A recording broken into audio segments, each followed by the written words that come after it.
Indonesia itu aneh. Malam pertama aja saya sampai di Indonesia, saya udah merasa aneh. Karena malah ada suara keke, keke. Saya bisa dengar dari asrama saya dengan jelas sekali. Tapi saya tidak peduli, saya cuma ambil selimut, saya gini. Dan saya tidur terus. Dan ini berlanjutan 1 bulan. Sehingga teman-teman saya antara mahasiswa Malaysia, kami membahas apakah suara itu keke, itu apa.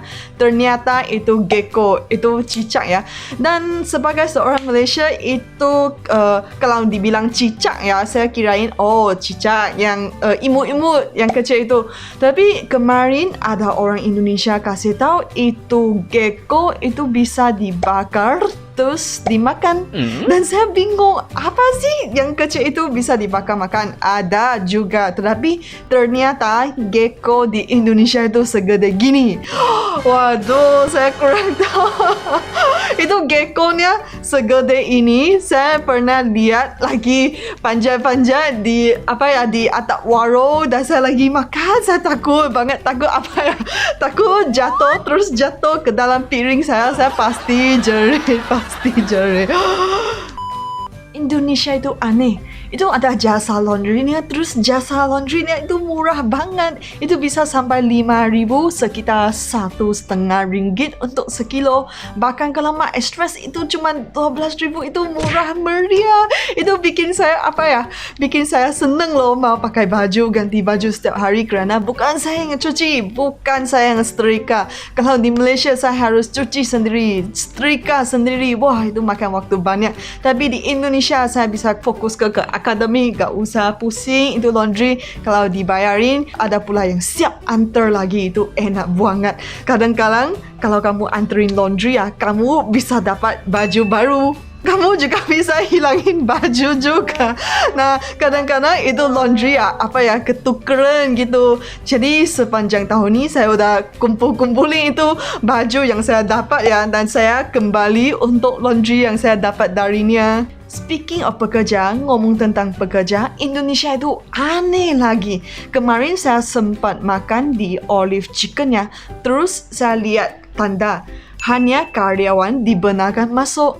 Terus saya bingung, apa sih karyawan dibenarkan masuk? Masa sih pekerjaannya gimana sih? Kerana karyawan kalau di bahasa Malaysia itu penulis, kayaknya penulis buku gitu. Itu namanya karyawan. Terus saya bingung, apakah karyawan di Indonesia itu reporter gitu? Sekarang saya tahu, karyawan itu employee, itu pekerja. Indonesia juga aneh. Kerana di tetangga, di antara jiran-jiran, ada ketua RT, ada ketua RW gitu. Kalau di Malaysia itu gak ada istilah kayak gini.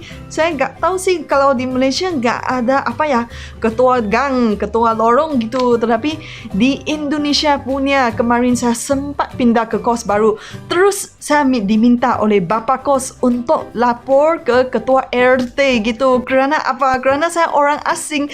Itu saya merasa gimana ya? Kedatangan saya kayaknya sudah diinfokan ke semua jiran, ke semua tetangga. Hey, halo, ada orang Malaysia tinggal di sini. Ayo, yang mau lihat Upin Ipin, lihat Meme, bisa ke sini gitu. Itu rasanya saya apabila saya mula-mula sampai di kos baru. Itu kayaknya kemarin saya KKN. Itu saya juga harus dilaporkan. Udah ditulis surat, terus dilaporkan ke ke gubernur, terus dilapor ke bupati di Maluku, dilaporkan ke polisi gitu. Itu harus tahu kalau orang asing itu sampai di Indonesia, di mana-mana dilaporin, biar biar dijaga gitu loh. Ya, itu Indonesia aneh ya, sering jaga orang asing ya. Kalau Indonesia itu aneh lagi. Saya lihat ada banyak gunung berapi. Itu saya naik pesawat dari Kuala Lumpur sampai Jogja ya. Saya bisa lihat ada 6 gunung berapi. Dan itu bukan cuma itu aja. Kerana di Pulau Jawa itu agak banyak lagi.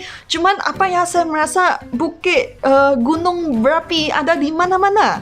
Saya bangun, saya bisa lihat. Saya tidur balik, saya bangun lagi, lihat keluar dari tingkat pesawat. Waduh, gunung berapi yang lain lagi. Gunung berapi di mana-mana. Bahkan dari kampus saya, kampus UGM, saya bisa lihat itu gunung berapi dengan jelas pas saya lagi jogging di GSB. Wah, itu mantap. Terus ada satu lagi. di Indonesia sering gempa bumi. Saya tak tahu. Kalau di Malaysia itu jarang sih ada. Tetapi biasanya dari Sumatera itu gempa residual dari sana gitu. Tapi kalau di Indonesia itu di Jogja ya, saya tinggal di Jogja ya, itu kira-kira setiap 6 bulan gempa lagi gitu. Mula-mula kami mahasiswa Malaysia kaget banget. Soalnya apa ya, gak pernah mengalami gempa segede dan sesering gini. Terus mula-mulanya semua pada update sosmed. Hayo, gempa di Indonesia, gempa di Jogja. Update Twitter, update Facebook, update Instagram. Biar semua orang Malaysia tahu ada gempa di Indonesia yang sudah lazim, sudah biasa dirasakan oleh orang Indonesia. Bahkan saya lihat kalau gempa di Indonesia tidak semestinya semua orang Indonesia itu gemes gitu. Kalau gempa yang kecil-kecilan, kalau untuk orang Malaysia itu gede ya, kalau untuk orang Indonesia itu kecil ya. Saya bisa lihat itu bangunan bisa gedar-gedar, semua malah santai aja. Wah, kalau orang Indonesia itu emang santai aja. Jadi aneh ya, kenapa ada gempa bumi gak lari gitu. Saya udah mulai berdoa, udah berdoa biar aman gitu. Tapi orang Indonesia santai aja gitu. Kalau orang Indonesia itu aneh banget. Kalau di Malaysia ya, biasanya kalau mau nikah ya, itu kamu melamar ke pacar terus, baru kamu minta izin ke orang tua. Tapi malah di Indonesia ya, kamu minta izin ke orang tua dulu, baru kamu melamar ke pacar itu. Apakah itu prosedur ketukaran? Setahu saya ini mungkin kalau orang Melayu di Malaysia juga gitu ya. Itu mungkin budayanya ada perbedaannya di sini. Tetapi kalau untuk orang asing itu malah aneh. Wah, kok prosedurnya bisa gini? Seharusnya kamu dapat izin pacarnya baru tanya izin ke orang tuanya. Bahkan aneh ya, misalnya kamu udah dapat izin dari ibu mertua, bapak mertua, akhirnya yang ditolak yang ditolak itu pacar kamu. Kemarin saya jalan-jalan di Indonesia, saya juga merasa aneh. Biasanya kalau orang buka toko, buka warung atau buka toko kecil di tepi jalan ya, itu biasanya mau menjual sesuatu. Tapi pernah saya lihat ada satu booth, satu stand kecil, satu warung kecil gitu. Dia lagi mau membeli emas. Saya bingung, kok ada orang mau membeli emas itu di tepi jalan gitu.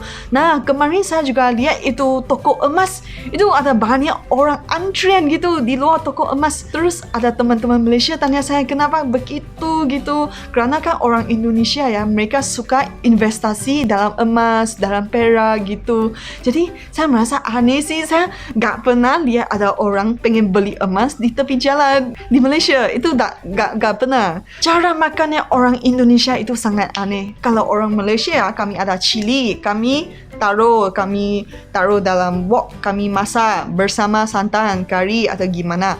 Pokoknya bukan seperti orang Indonesia itu cilinya dimakan gitu terus. Wah, itu serem sekali.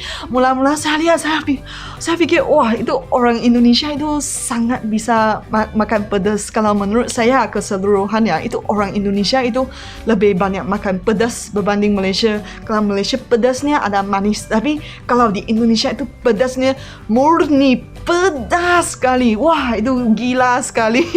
Mula-mula saya beli jajanan di Warsaba, saya beli tahu bakso kerana kan belum tahu cara makan makanan Indonesia yang benar. Saya beli tahu bakso, saya makan tanpa cabai. Ya, gitu aja. Tetapi saya lihat teman-teman Indonesia semua pakai. Ambil cabenya dan cabenya gratis. Di salah satu kotak kecil kamu tinggal ambilin aja. Terus saya mulai belajar makan seperti mereka. Dan puji Tuhan, itu antara yang terbaik yang berlaku kepada saya. Kalau kamu makan jajanan bersama cabai, wah, itu enak banget. Terus sekarang ya, saya malah ambil banyak cabai. Satu tahu bakso, saya pengen ambil 2. Tapi kadang-kadang saya pengen ambil 3. Tapi saya merasa malu sih. Ya udah, saya beli lagi satu tahu bakso, riso gitu, beli banyak gitu. Biar bisa ambil cabainya banyak. Terus terus cabenya, terus beli susu Ultramilk-nya. Karena susu itu bisa meredakan kepedasannya. Makan cabai pedas, terlalu pedas, saya minum susu. Dan mula-mula saya makan cabai sedikit, setengah saya udah nangis. Kan itu lagi beli sarapan ya sebelum kuliah ya. Itu jalan dari Wasaba jalan ke ruang kuliah itu lagi nangis ya, pagi-pagi sampai ke kampus udah nangis. Tapi sekarang enggak. Sekarang kalau saya makannya, saya nggak lupa cabenya. Pasti nggak lupa. Mana cabenya, Bu? Oh, cabenya udah habis. Wah, itu sakit hati. Itu gak ada cabai, gimana saya mau habisin tahu bakso ini. Speaking of Wasaba, ngomong tentang Wasaba, saya sering beli jajanan. Tapi saya beli jajanan, saya suka kalau roti, saya sambil makan, saya sambil jalan. Tapi ada banyak orang Indonesia, teman-teman, dosen semuanya pada minta saya duduk sambil makan atau bilang, oh kamu buru-buru kemana gitu. Terus saya bingung, ternyata kalau orang Indonesia ada budaya makan itu harus duduk. Dan saya nggak tahu kalau di Malaysia, kalau pasar malam kamu beli makanan, kamu makan sambil jalan itu sangat biasa. Tapi kalau di Indonesia saya sering ditegurin untuk duduk sambil makan, jangan buru-buru gitu.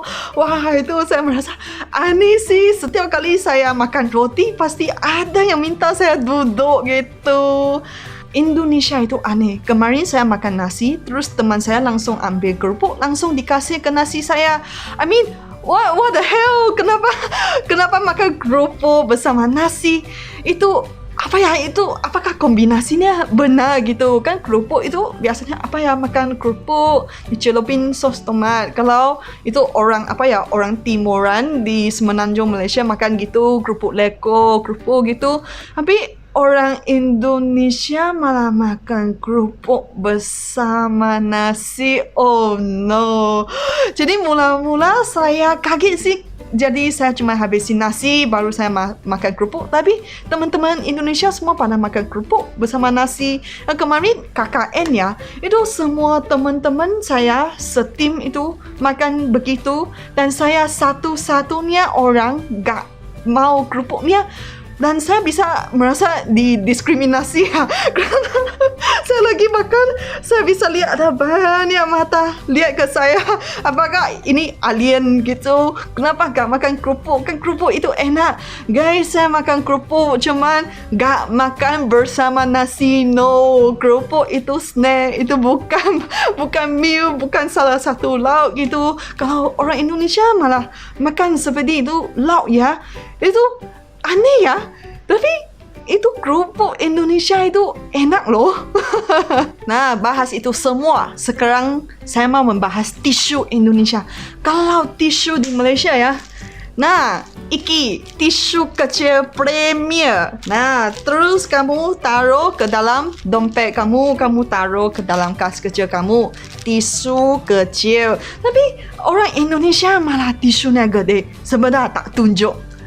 Nah, iki kalau orang Indonesia tisu gede ini malah dibawa ke kampus. Itu mula-mula saya kaget sih. Saya minta tisu dari teman seangkatan saya. Itu malah dikasih tisu gini. Kalau di Malaysia ya, tisu gini biasanya buat penggunaan awam, penggunaan umum gitu, public gitu. Biasanya di meja kantor gitu. Tapi ini malah bawa banyak. Karena orang Malaysia biasanya bawa gini. Nah, terus tisunya kalau di Indonesia di warung-warung gini.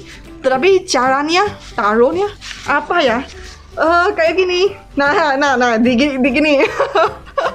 Terus dikasih ekor di sini. Jadi mula-mula saya merasa cute juga ya. Itu aneh, tapi itu lucu ya. Biar gak terbang gitu kan. Kalau gini terbang terus. Nah, disumbat. Nah, ini wes benar. Itu jadi saya merasa aneh sih. Dan saya kepengen beli tisu kecil biar gampang dibawa. Tapi dari semua tisu saya lihat ya, itu yang ini kecil malah cuma ada itu merek yang itik aja. Yang itu itik kuning wes kesupen jenengannya. Tapi semuanya pokoknya seperti gini. Dan yang kalau size-nya gini ya, itu cuma 3,000. Ini malah lebih murah dari Malaysia. Kalau Malaysia apa ya? Ini 1,5 1,000, 1,500 gitu. Itu malah murah tisunya di Indonesia. Penyetir Indonesia juga lagi aneh. Mula-mula saya sampai Indonesia, itu semua penyetirnya, motornya, mobilnya, semua pada puput, pada horn, pada klakson. Kalau bahasa Indonesia klakson, bahasa Melayu itu horn ya. Terus saya merasa aneh, kenapa apa ya, semua orang lagi marah gitu. Kenapa Hong di sini, Hong di sana itu marah. Tapi ternyata itu apa ya, itu kayaknya hai, itu salam, tapi dalam bentuk menyetir gitu. Jadi saya merasa aneh, kerana di Malaysia kalau kamu ngehon gitu ya, kamu udah apa ya, kayaknya mengajak berantem gitu. Tapi di Indonesia itu kayaknya apa, ada jenis yang hon yang lama, terus ada jenis pipi gitu, yang kecil-kecil itu seperti salam gitu. Kalau kamu lagi menyetir motor, terus kamu ketemu tetangga, ketemu teman yang lagi kenal ya, kamu pipi gitu, kamu ngehon gitu. Dan juga ya, kalau kamu merupakan pengangkutan pertama di antrian apa ya, antrian lampu merah, terus kan kalau itu lampu merah di Jogja ya, itu gak bisa lihat kalau kamu lagi apa ya di bawah lampu merahnya. Jadi kamu gak tahu kapan itu lampu tukar jadi hijau. Kamu harus tunggu orangnya horn. Biasanya yang ngehon itu ngehon biar bisa lancar, bisa pergi gitu. Dan sekarang saya udah tahu, saya malah yang menjadi sering ngehon. Kalau satu hari gak ngehon ya, kamu bukan orang Indonesia.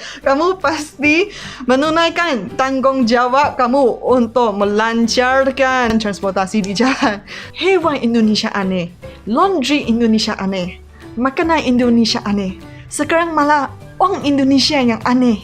Wah, orang Indonesia ada bahannya apa ya, bahannya zero, bahannya kosong gitu, bikin pusing. Ini berapa, tapi cantik ya. Ada apa tempat wisata, wah keren sekali. Iki nanti Bali, wah keren sekali, suka banget saya.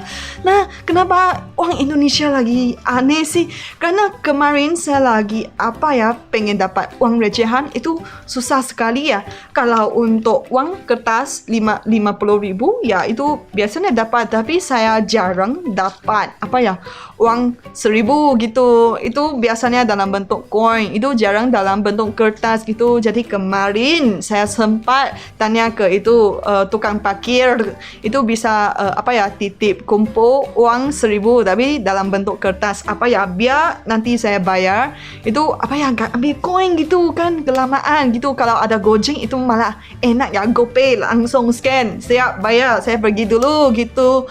Nah, selepas tukang parkirnya itu kumpul, saya minta dikumpulin 20,000, tapi beliau malah kumpulin cuma 18,000. Ya udah gitu, dan saya bingung. Dan walaupun Pak tukang itu sudah tanya ke saya, oh saya cuma kumpul 18,000, apakah oke gitu.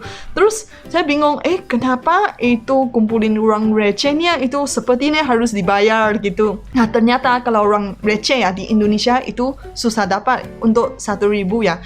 Kalau biasanya kemarin ada teman-teman komentar di live saya, oh kalau mau uang receh biasanya apa ya, dikasih untuk pada hari raya gitu. Kalau uang besar bisa tukerin di bank. Tapi kalau uang yang lebih jumlah, yang lebih kecil ya, 500,000 gitu. Nah itu banknya gak mau. Jadi harus apa ya, tukar di tepi jalanan gitu. Itu enak ya Indonesia. Itu pasti tahu kalau kamu butuh apa, itu pastinya ada warung atau toko kecil muncul di tepi jalan.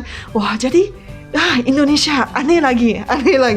Dari semua cerita itu saya merasa Indonesia itu aneh sini, aneh sana. Dan kenapa saya merasa aneh? Kerana saya orang Malaysia yang tinggal di Indonesia. Saya bukan dibesarkan dalam lingkungan ini. Jadi apa yang saya gak familiar dengan secara pribadi, secara individu, saya merasa aneh gitu. Itu pastinya kalau kamu melancong, kamu berwisata ke luar negeri, kamu lihat orang bule, lihat orang asing, kok makanannya gini, aneh. Kok budaya gini, aneh. Pakaian aneh, apa-apa aneh. Kata bijak bahasa Jawa, ojo membedakan marang sepodo-podo. Itu artinya menghargai perbedaan. Jangan membeda-bedakan sesama manusia. Sebenarnya kita manusia, kami diciptakan Tuhan, ada beberapa flavor, ada perbedaan gitu. Jadi kita iktibarnya saling menghargai gitu. Intinya gitu. Kalau kalian suka video kayak gini, kalian bisa nonton di sini. Kalau kalian pengen lanjut, pengen tahu, pengen update, subscribe ke saya. Terima kasih, matur nuwun. Sampai jumpa lagi.